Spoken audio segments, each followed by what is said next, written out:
और उसके बाद जो टैक्स है, बिजली टैक्स, रोड टैक्स, गुंडा टैक्स, नेता tax, mafia tax, income tax, sale tax, मतलब इतना टैक्स है कि पूरे भारत की एक भी फैक्ट्री बिहार आना नहीं चाहती है। बड़े बड़े नेताओं के माफिया बैठे हैं। लेकिन 88 दिनों से आप लोग कहाँ थे सर? आप लोग पप्पू यादव से क्या पूछ रहे हो?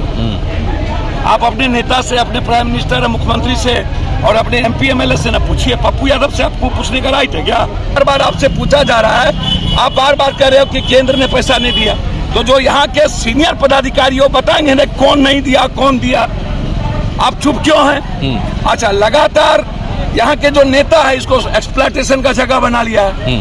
ये कंपनी ठेकेदारों का लूटने का, पैसा उजाही का, पैसा ले जाने का। हर परिवार में कोई भी यहाँ पर जग होगा, शादी ब्याह होगा, यहाँ से टैक्स ले लो। ठेकेदारी भी चल रही थी क्या? ठेकेदारी? हाँ भाई ठेकेदारी तो ठेकेदारी से बड़का यहाँ तो सवारा माफिया बैठल है और सब नेता का रिश्तेदार और पदाधिकारी का रिश्तेदार ठेकेदारी कर रहा है। क्या कार्रवाई होनी सर? बर्खास्त करनी चाहिए, FIR लॉन्च होनी चाहिए। महिला सशक्तिकरण यही है। तो केवल पुलिस वालों उन पर जो आदेश दिए हैं वो उनको प्रशासनिक अधिकारी क्यों बच रहे हैं? मैंने कहा थाना प्रभारी आदेश जिसने दिया, क्या लिखित आदेश दिया था क्या? लिखित ऑर्डर है। मार कौन रहे हैं? जितने पदाधिकारी मारे वो, और जिन लोगों ने जो सिविल कर्मचारी है वो। बीते दिनों बक्सर में घटना हुई थी जहां पर किसानों को बर्बरतापूर्वक पुलिस के द्वारा पीटा गया था, जिसके बाद लगातार कार्रवाई करने की मांग हो रही है। तमाम विपक्ष के नेता जो है वो बक्सर पहुंच रहे हैं। तो वहीं जाप सुप्रीमो पप्पू यादव बक्सर पहुंचे, जहां पर उन्होंने यह मांग कर दिया है बिहार सरकार से और नीतीश कुमार से कि कार्रवाई होनी चाहिए। जिस तरीके से पुलिस प्रशासन संलिप्त थे इस मामले में, जिस तरीके से पद पे ना रहकर पुलिस प्रशासन के द्वारा किसानों को पीटा गया है, उनको बर्खास्त किया जाए। तो वहीं पप्पू यादव का सीधा यह आरोप है कि सरकार के मिली भगत से जो है माफियाओं को संरक्षण दिया जा रहा है। तो वहीं माफियाओं के द्वारा लगातार किसानों को परेशान किया जा रहा है, पीटा जा रहा है। क्या कुछ कह रहे हैं जाप सुप्रीमो पप्पू यादव, वो सुने आप लोग। पहले तो एक बात सवाल है कि पॉलिसी क्या होगी फैक्ट्री आने का। एक तो किसान अब बचे नहीं, बट्टेदार है, तैयारी मजदूर है, बंधुआ मजदूर है। 2 बीघा, 1 बीघा, 1.5 बीघा, 1 कट्ठा, 1.25 कट्ठा, 10-20 बीघा वाले जमीन वाले अब लोग नहीं है। पहले तो हमको यह समझना होगा कि जहां से आप जिंदगी बिहार का बनाना चाहते हैं वहां सबसे पहले लैंड पॉलिसी को चेंज करना पड़ेगा। सबसे ज्यादा प्रॉब्लम बिहार में जमीन अधिग्रहण है, और वो यदि केंद्र सरकार हमें मुआवजा नहीं देती है तो बिहार सरकार को पॉलिसी चेंज करनी चाहिए। एक दूसरी चीज, टैक्सेस में बिहार सरकार को कंप्लीट रूप से अपने पॉलिसी को लूजर करनी चाहिए। टैक्सेस हमारे इतने हैं, और उसके बाद जो टैक्स है, बिजली टैक्स, रोड टैक्स, गुंडा टैक्स, नेता tax, mafia tax, income tax, sale tax, मतलब इतना टैक्स है कि पूरे भारत की एक भी फैक्ट्री बिहार आना नहीं चाहती है। 14-15 सालों में, 20 सालों से अभी तक सरकार डबल इंजन की थी, एक पूंजी निवेश नहीं हुआ। सर किसको बोलेंगे? बिहार की जीडीपी का पैसा नहीं मिलता।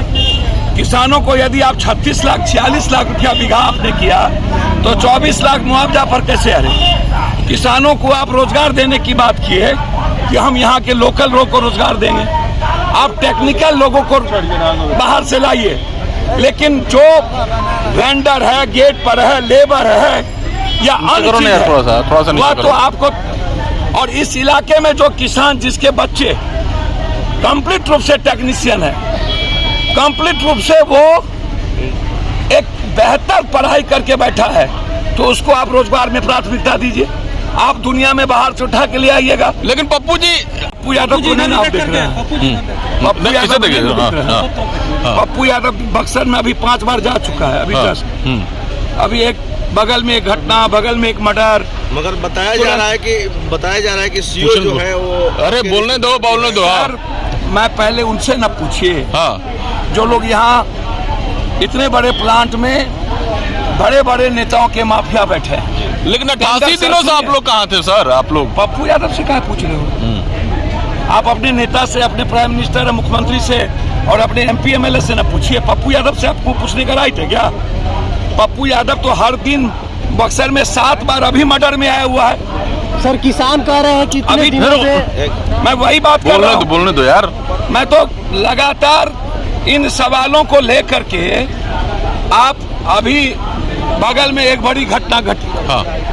इन सवालों को लेकर के लगातार हम बिहार के फार्मर्स के इशू पर जब पूरा देश 9 महीना बैठा हुआ था, तो ये 9 महीना सबसे पहले बिहार से एक ही आवाज था, पप्पू यादव। जब MSP की बात थी तो पप्पू यादव। जब किसको दोषी मानते हैं सर? किसको दोषी मानते हैं आप इस पूरे मामले में? किसको? सर इसमें हिस्सेदार बराबर के। यदि मुआवजा हमें नहीं मिली तो सरकार को लिटिगेशन बढ़ाने का मतलब क्या था? और जब मुआवजा आप तय कर लिए, सही कह रहा है किसान, हमको वर्तमान में जो जमीन का, जो यहाँ के, जो आप जिस वक्त हमारी जमीन आपने लिया और जिस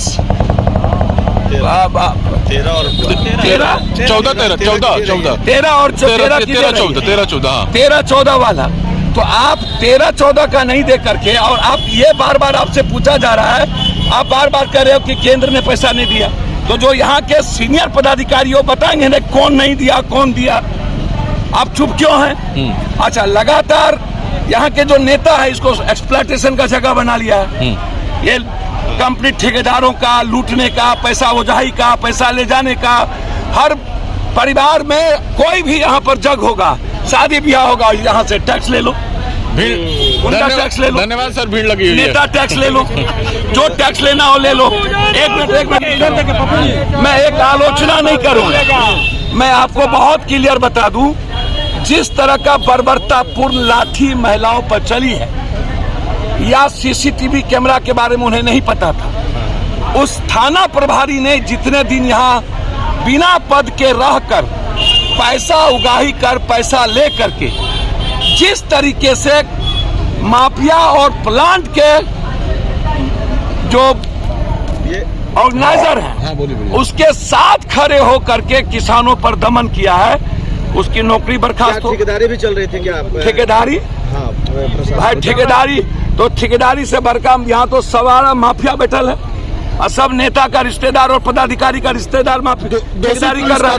क्या कार्रवाई होनी सर बर्खास्त करनी चाहिए, FIR लॉन्च होनी चाहिए, महिला सशक्तिकरण यही है। तो केवल पुलिस वालों उन पर जो आदेश दिए हैं वो उनको प्रशासनिक अधिकारी क्यों बच रहे हैं? मैंने कहा थाना प्रभारी, आदेश जिसने दिया, क्या लिखित आदेश दिया था क्या? लिखित ऑर्डर है। मार कौन रहे हैं? जितने पदाधिकारी मारे वो, और जिन लोगों ने, जो सिविल कर्मचारी है वो, तो सिविल कलेक्टर क्या कर रहे थे इतने दिनों से, जो 80 दिनों से मामले को लिटिगेशन करवाए जा रहे थे। तो कार्रवाई कंप्लीट रूप से, और मैं बार बार कह रहा हूं कि कभी BSSC पर लड़ाई, हम अभी लाठी हम पर चली, अभी अमीन वाले में, LRC वाले में लाठी पप्पू यादव पर चली, पटना में अभी जो धरना हुआ अमीन वाला, उस पर पप्पू यादव को आपने गिरफ्तार किया। लगातार कभी रोजगार के लिए, कभी किसान के लिए लाठी। तो ये नहीं चलेगा, इसकी पूरी जांच CID से हो, और जो जो पदाधिकारी इसमें इन्वॉल्व है वो सब के सब उस पर FIR हो, उसका सस्पेंशन हो, चाहे कोई पदाधिकारी हो।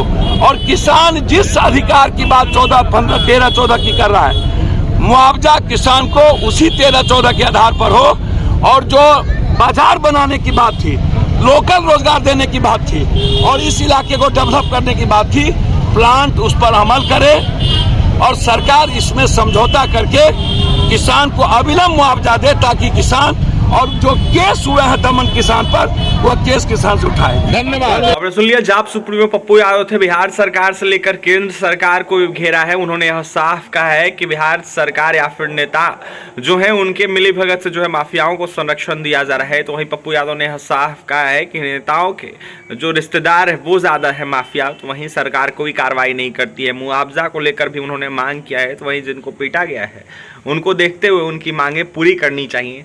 पप्पू यादव क्या कुछ करते हैं आपने सुना है। बक्सर पहुंचे हैं, किसानों से मिले। लगातार जो बक्सर के किसान हैं जिनको पीटा गया था वो धरना पे बैठे हुए हैं। और भी तमाम खबरों के लिए NBC 24 के साथ बने रहें। इस वीडियो को ज़्यादा से ज़्यादा शेयर करें, हमारे चैनल को सब्सक्राइब करें, पेज को लाइक करें। बहुत बहुत धन्यवाद।